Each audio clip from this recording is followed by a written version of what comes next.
Salutare tuturor și bine ați venit! Astăzi am pentru voi o pompă de vopsit de tip airless de la Wolfpack, modelul cu diafragmă, model VPAPSD5. Este un model ce se duce la o presiune maximă de 220 de bari cu un debit maxim de 5,5 litri pe minut și poate, conform producătorului, să vopsească 24 de ore fără nicio problemă, pentru că este dotată cu sisteme de protecție și cu un sistem cu diafragmă foarte bine gândit pe care vreau să vi-l arăt în momentele următoare. Bineînțeles că în acest videoclip o să facem și câteva teste după ce vă arăt cum se pune în funcție, cum se curăță și cum se utilizează această pompă. După cum vedem de la bun început, este o pompă ce stă pe cărucior. Practic, dacă ridic acest mâner, el se fixează și în acest moment este ușor de transportat. Avem cablu de alimentare pus aici, avem suporți pentru furtun, vine într-un set complet și acest lucru este foarte important pentru că putem să o punem în funcție imediat ce am achiziționat-o. Am scos totul din cutie și am pus aici pe masă pentru că cutia este mare, pompa cântărește aproximativ 40 de kg. Primul și cel mai important lucru este furtunul de absorpție pe care va trebui să îl instalăm. O să vă arăt cum se face asta imediat. După care în pachet primim și această extensie de 50 de cm ce ne ajută atunci când vopsim la tavan, chiar și la perete dacă este un spațiu ceva mai mare pentru că avem control ceva mai mult. În pachet primim și un furtun pentru retur sau pentru amorsare, putem să zicem. O să-l folosim și pe acesta, vă arăt unde se instalează. Primim aceste două furtunuri care sunt de dimensiuni diferite. Avem 3x8, după care avem furtunul de 1x4 de 15 metri. Acestea se conectează unul cu celălalt și primim, bineînțeles, în pachet elementul de legătură între ele. Pe lângă asta primim o cheie reglabilă, primim un set care de asemenea conține chei, imbusuri, elementul de legătură, duza 525, dar foarte important primim și supapa pentru baia de ulei. Este foarte important ca înainte de prima pornire să instalăm această supapă, o să vă arăt în momentele ce urmează și bineînțeles primim pistolul despre care vorbim tot așa după ce ajungem la el. Pentru început, e bine să știm că vorbim despre o pompă airless cu diafragmă. Acestea sunt împărțite în două categorii: pompă de vopsit airless cu piston și cele cu diafragmă. Bineînțeles că pompele în teorie fac același lucru. Și cea cu diafragmă, dar și cea cu piston pulverizează vopseaua fără aer direct pe perete, astfel încât să avem eficiență atunci când vopsim și pierderea în aer, în gaz sau în vapori să fie cât mai redusă. Diferența dintre cele două, diferența majoră putem să zicem, este faptul că cea cu diafragmă are o întreținere mai rară ca durată de utilizare, în timp ce cea cu piston trebuie întreținută frecvent, trebuie să adăugăm ulei frecvent la piston astfel încât el să nu se deterioreze.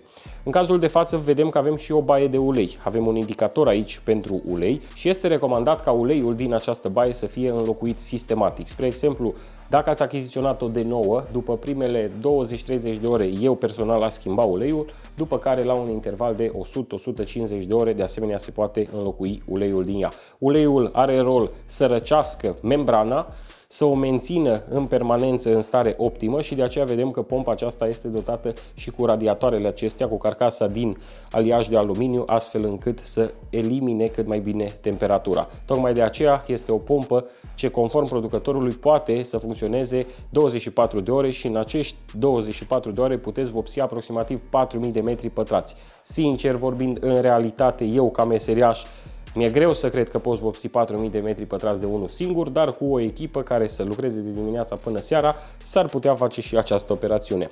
Foarte important, înainte de orice aspect, ca să nu uitați chestia asta, ar fi să înlocuiți bușonul. Practic, avem imbusul în pachet, bușonul nici măcar nu este strâns foarte tare, el este pus aici mai mult pentru transport, ca să nu curgă uleiul din ea în cazul în care cineva întoarce pompa cu capul în jos sau mai știu eu ce, și atunci, exact cum știți că există și la compresoare. La compresoare se petrece același fenomen. Avem pentru început un bușon fix, după care îl punem pe celălalt care permite și aerisire. Aici avem bușonul care are și garnitură, îl introducem pur și simplu aici. Este un bușon cu supapă care previne creșterea presiunii accidentale și îl strângem cu mâna. Atât. Deci ăsta este primul lucru important de făcut aici. După care mergem mai sus. Aici avem partea de absorpție. Practic avem un capac de protecție negru aici. Îl puteți observa. Îl eliminăm, iar în locul lui o să vină furtunul de absorpție pe care vi l-am arătat mai devreme. așa arată. Acesta, bineînțeles că se strânge tot cu mâna, nu avem nevoie de altceva aici. Îl introducem în poziție, după care îl strângem aici la loc. El are deja garnitură și tot ce trebuie pe el, strâns foarte bine cu mâna. El practic se poate și roti puțin și rămâne așa. Iar aici avem sorbul care o să intre în găleata cu vopsea. Mergem mai departe. Aici avem supapa pentru retur. Practic aici o să introducem furtunul acesta pe care îl primim în pachet mic. Pur și simplu aici, după care strângem piulița. Acesta este un furtun clasic. Puteți să-l înlocuiți cu orice tip de furtun dacă nu vă place. Sau dacă vreți să puneți unul cu armătură care să stea mai fix, să nu-l legați pe aici, puteți să faceți acest lucru, dar își face treaba foarte bine și el. Aici avem manometrul, de verificat și el să fie foarte bine strâns, pentru că la transport elementele acestea mobile de obicei nu sunt strânse foarte bine, în cazul în care se întâmplă ceva să nu se rupă. Manometrul îl puneți în poziția pe care o doriți voi, puteți să lăsați mai pe spate sau mai în față, îl strângeți în poziție, iar aici puteți să verificați presiunea. Este esențial să verificați presiunea și cheia de aur, dacă vreți, în vopsirea de tip airless, este să lucrați la o presiune cât mai mică posibil. Chiar dacă pompa se duce până în 220 de bari, testați pe bucată de carton și până vedeți că marginile jetului sau pulverizării sunt puțin difuze, până acolo puteți să creșteți presiunea. Mai sus nu are niciun sens, pentru că doar o să faceți gaze în încăpere și o să dispersați vopseaua în aer. Motorul pompei este un motor de 3000 de W, de 3 kW, după cum vedem răcit cu aer. Așadar, foarte important, aici în partea din spate, să nu îl puneți foarte aproape de vopsea, de zona în care vopsiți, sau dacă lucrați cu pompa în aceeași încăpere, puteți să puneți ceva peste ea, astfel încât să nu absoarbă foarte mulți vapori.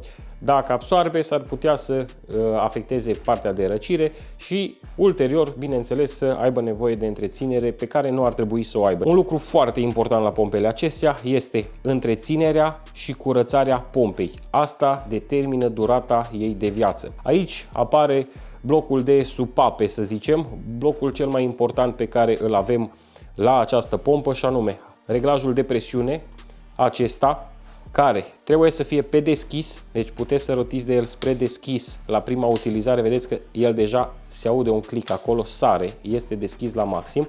Îl lăsăm deschis la maxim, iar în partea de sus avem reglajul de amorsare plus transferul de vopsea către zona de furtun. Practic aici conectăm furtunul și mergem cu el la pistol. Strâns de tot înseamnă că vopseaua se duce către pistol, desfăcut de tot, vopseaua se întoarce înapoi îngăleată pe acest furtun. Deci îl lăsăm desfăcut, presiunea la minim, pornim pompa și așteptăm până vopseaua curge fără bule înapoi îngăleată. Ulterior închidem, trimitem către pistol și începem să creștem presiunea testând. Creștem puțin, vedem unde se oprește, la 100 de bar, spre exemplu, ne oprim, testăm, vedem dacă este suficient. Am aici o găleată de vopsea lavabilă, este o vopsea lavabilă premium, destul de groasă, destul de densă, mai bine zis, dar ar trebui să funcționeze cu ea fără niciun fel de problemă. În primul rând, haideți să vedem punerea în funcție. Furtunul pe care îl are această pompă este format din două furtunuri de fapt, și anume unul de 3x8 care vine conectat în pompă, după care unul mai subțire de 1x4. Furtunurile sunt cu mufă conică aici, deci nu au nevoie de garnitură. Practic înșurubăm furtunul aici, după care în pachet primim adaptorul de la 3x8 la 1x4 și pe acesta îl înșurubăm aici o dată, după care celălalt capăt de la furtunul de 1x4. Practic, ce face această pompă? Ca să mențină mai bine debitul maxim, jumătate din traseu sau o bună parte din traseu trimite vopseaua pe furtunul de 3x8. Aici putem să folosim una dintre chei și o să mă folosesc de cheia reglabilă ca să strâng conexiunea bine. Pistolul are în interior filtru. Această pompă are filtru doar aici, din câte știu eu. Așa arată filtru. Vedeți și voi cum intră în mâner. Intră aici, după care îl strângem. Deci e foarte simplu de curățat, de utilizat. trebuie făcută curățarea după fiecare utilizare. Introducem protecția de mâner aici și în principiu este gata. Mai trebuie doar să introducem duza. Aici am și duza pe care o primim în pachet. Ea este formată din două părți, după cum vedeți. O să desfac suportul de duză pentru că oricum pentru amorsare nu o să-l pun. Iar aici în interior puteți observa și voi că are un loc. Acolo intră elementul acesta rotund. Duza 525 pe care o primim în pachet este o duză destul de mare. Prima cifră din serie, și anume 5, se înmulțește de obicei cu 5 și rezultă distanța sau lățimea jetului pulverizat pe perete de la aproximativ 25-30 de cm distanță. Deci pulverizează undeva la 25 de cm, după care ultimele reprezintă debitul de vopsea. Avem elementul mic pe care îl introduc aici în interior și în interior, în spate, așa. Practic acela este semirotund, vine pe duză. Duza se introduce cu săgeata la stânga, după care o întoarcem în poziție. Cu săgeata în față, pulverizează în față, întoarsă în spate, pulverizează din spate, de fapt din față în spate, și folosim acest lucru atunci când ea se înfundă. O întoarcem cu săgeata în spate, apăsăm o dată, scuipă tot afară din ea, după care o întoarcem înapoi în poziție. Și de scos este recomandat să o scoatem în lateral, cu săgeata în partea dreaptă, pentru că atunci nu se freacă aceste orificii prin care pulverizează. Nici cel din față, nici cel din spate. Deci cu ea pe lateral putem să o scoatem chiar dacă este strânsă pe pistol. În momentul de față avem pistolul strâns. Eu o să las fără suportul de duză pentru a umple furtunul ceva mai repede. Am adus aici o găleată cu apă și asta pentru că vreau să facem prima dată amorsarea cu apă, după care cu vopsea. Vopseaua este destul de groasă, după cum am zis. Așadar, o să iau sorbul, îl pot desface puțin de aici. De fapt îl pot și întoarce așa. Acesta fiind pe colier, văd că se întoarce ușor. Avem și furtunul de retur aici. Ar trebui să fie pe retur și aici presiunea deschisă la minim. Haideți să vedem ce face și pe unde scoate apă. E prima dată când lucrez cu o pompă fără reglaj digital și cu sistemul acesta de valve și de asta eram curios să văd cum își face amorsarea. După cum vedeți, în momentul de față avem apă pe retur.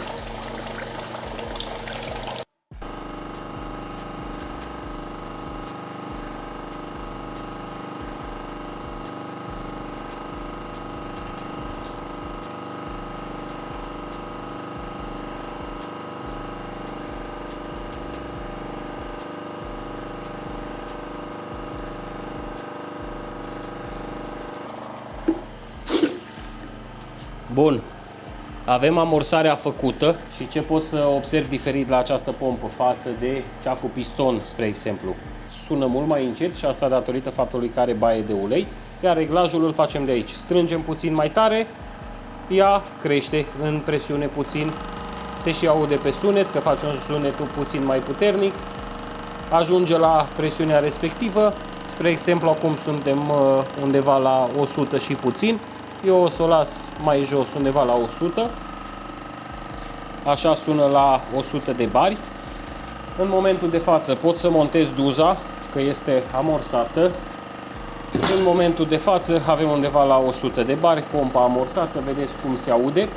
Aici ar fi, să zicem, principalele diferențe pe care le sesizez între pompa cu diafragmă și cea cu piston. La diafragmă pompa funcționează în continuu, pe când la piston se oprește și pornește doar în timpul în care apăsăm pe trăgaci. Totodată observ că, având reglajul acesta mecanic, practic pompa funcționează la aceeași turație, pe când cea cu piston funcționează în funcție de reglaj, ceea ce ne ajută în momentul în care facem amorsarea. Pompa cu piston se amorsează mult mai repede decât cea cu diafragmă, pentru că schimbă practic viteza la care lucrează pistonul.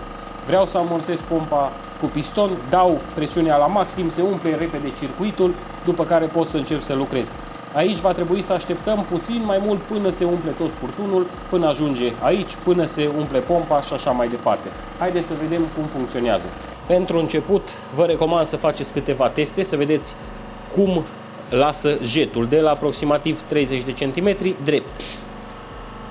Și după cum vedem, la 100 de bari, aceasta lasă marginea difuză, ceea ce înseamnă că o să facă o pulverizare bună.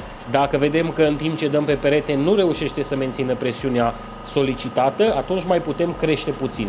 Important când lucrăm aici, faptul că trebuie să ținem pistolul undeva la 30 de centimetri de perete și să-l ținem perpendicular pe perete, nu înclinat, pentru că atunci, în cazul în care lucrați mai profesionist, ar putea să apară diferențe de unghi și nu o să se vadă tocmai plăcut. După cum vedem, după primul jet cu duza aceasta, a scăzut destul de tare și lasă urme pe perete, ceea ce nu e deloc bine și va trebui să cresc presiunea ceva mai sus și o să mă duc cu ea undeva la, hai să vedem cât avem acum, se îndreaptă către 150. O facem să stea undeva aici la 150.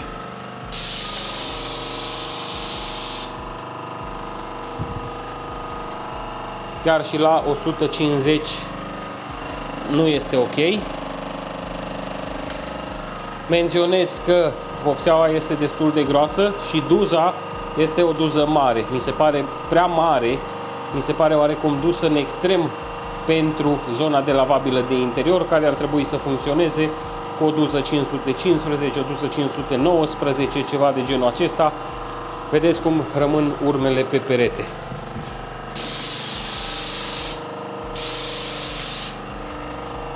Deci nu reușește să mențină presiunea așa. O să fac aici să vedeți ce înseamnă. Vedeți, rămân 3-4 dungi.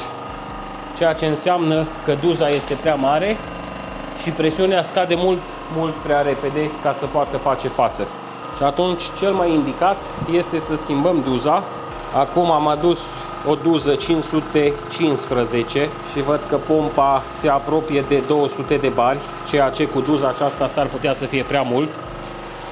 Haideți să vedem.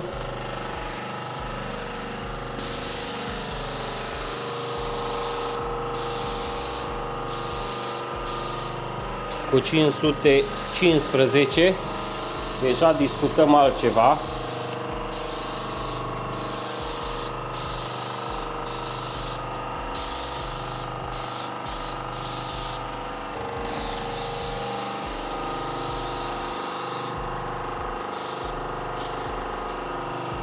S-a înfundat puțin. Când se înfundă, întoarcem duza cum v-am arătat invers și stropim puțin pe jos.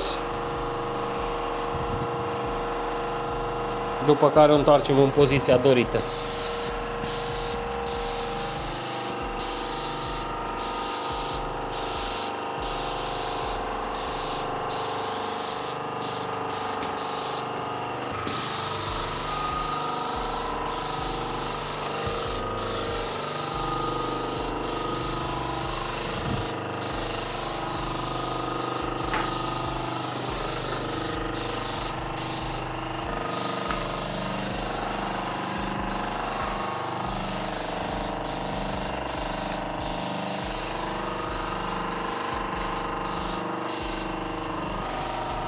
Acum o să o pregătesc de spălare.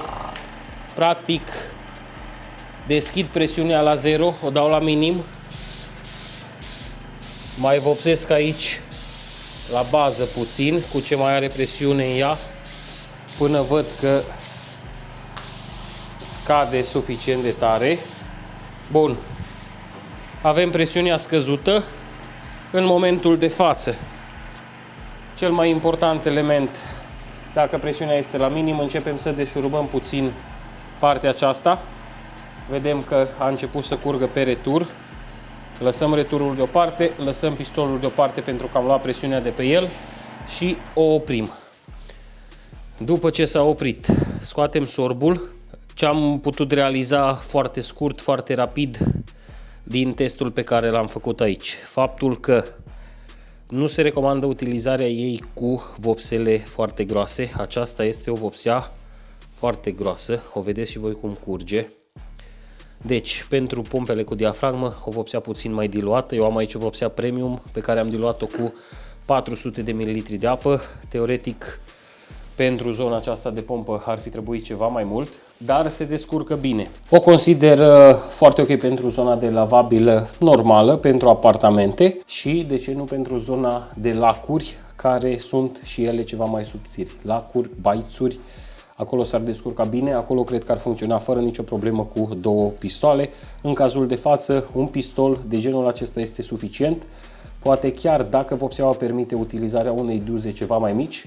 Duza 525 este o duză destul de mare pentru ea și cu genul acesta de vopsea n-a făcut față, cu 515 se descurcă foarte bine.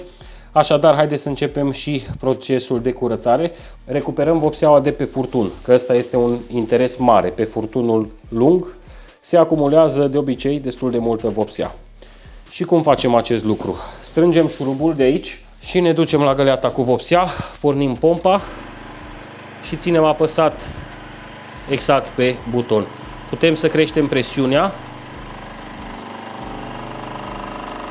și vopseaua o să iasă toată de pe furtun înapoi în găleată. Pentru că o să tragă apă și o să o împingă toată vopseaua aici în găleată. Ținem așa apăsat până în momentul în care vedem că toată vopseaua s-a scurs și începe să vină apă. Și deja începe să curgă apă. Bun, în momentul de față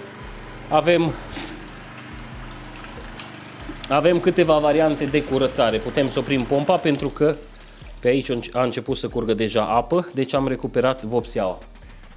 În cazul de față există mai multe variante de curățare. Fie faceți transportul prin pompă și pistol de apă curată, ceea ce ar trebui făcut cel puțin o dată sau cel puțin până în punctul în care ajunge apa aici. Dacă aveți un robinet cu apă și la dispoziție, atunci puteți desface furtunul cel puțin jumate, să spălați pistolul la robinet foarte repede și a scăpat de ceva treabă. În cazul de față nu avem și atunci o să trebuiască să aduc apă curată.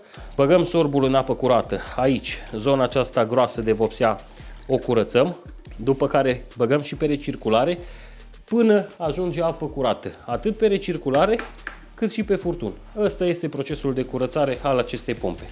Deci, în loc de vopsea, practic va trebui să băgăm apă peste tot și, neapărat foarte important, să curățăm filtrul din pistol. Doar asta trebuie să facem, să o curățăm, bineînțeles să o ștergem peste tot și acesta este procesul de curățare al pompei.